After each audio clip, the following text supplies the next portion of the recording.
Bonjour et bonne année à tous. C'est un réel plaisir pour moi d'être utilisé par l'Éternel en ce début d'année pour une méditation. C'est dans ce contexte que la méditation de ce matin est intitulée La persévérance. Alors pourquoi la persévérance en début d'année? Pourquoi devons-nous être persévérants? Comment se manifeste un homme persévérant et quelle est l'importance de la persévérance en début d'année, en début d'une année? Alors voilà les quelques questions auxquelles nous allons apporter des éléments de réponse, et pour cela, je vous invite à incliner vos têtes pour une courte prière. Merci Seigneur parce que tu nous donnes en ce début d'année 2022 de nous interroger sur le concept de la persévérance. Merci pour les instructions que tu vas nous donner. Permets surtout à ce qu'à la fin de cette méditation que nous soyons des hommes persévérants. Bénis-nous au nom de Jésus, nous t'avons prié. Amen. Alors, bien-aimés, la persévérance se présente comme un effort constant, un effort invariable et qui a un but précis et surtout qui est commandé par la volonté. Ceci veut dire qu'il n'y a pas de persévérance sans volonté, ou en d'autres termes, que la volonté est le moteur de la persévérance. Alors, bien aimés, vous savez tous, certainement mieux que moi, que 3 caractéristiques principales distinguent les hommes persévérants. Car nous savons tous que la première caractéristique, c'est que les hommes persévérants n'ont pas peur, et pour cela, ils ne reculent jamais. Alors, deuxième caractéristique, c'est que les hommes persévérants n'échouent jamais, et pour eux, l'échec est un pas vers la réussite. La troisième caractéristique, c'est que les hommes persévérants arrivent à tout. La Bible nous dit d'ailleurs dans le livre de Romains, au chapitre 2, au verset 7, que la persévérance est la mère du succès. Jésus-Christ a répondu dans le livre de Luc au chapitre 21 et au verset 19 à la question de savoir pourquoi l'importance de la persévérance. Et il nous dit ceci dans Luc 21, le verset 19.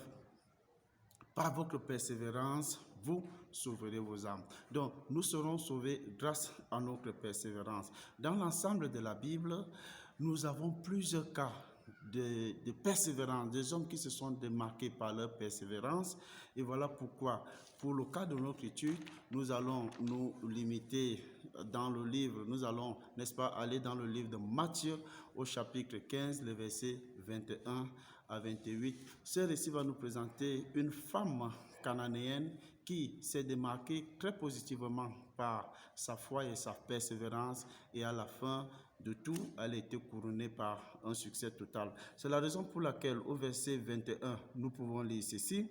Jésus, étant parti de là, se retira dans le territoire de Tyr et de Sidon. Nous savons tous que la ville de Tyr est une ville phénicienne, n'est-ce pas, qui se trouve au bord de la mer Méditerranéenne. La ville de Tyr est grande, elle est splendide, elle est d'un commerce florissant.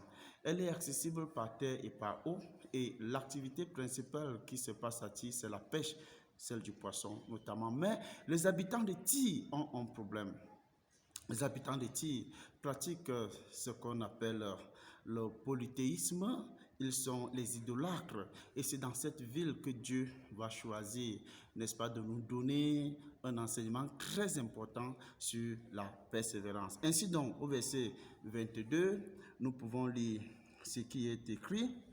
Voici une femme cananéenne qui venait de ces contrées lui cria: « Aie pitié de moi, Seigneur, fils de David, ma fille est cruellement tourmentée par un démon. » Nous constatons tout de suite que cette jeune dame aura, n'est-ce pas, plusieurs obstacles en face d'elle. Le tout premier, c'est qu'elle n'est pas juive.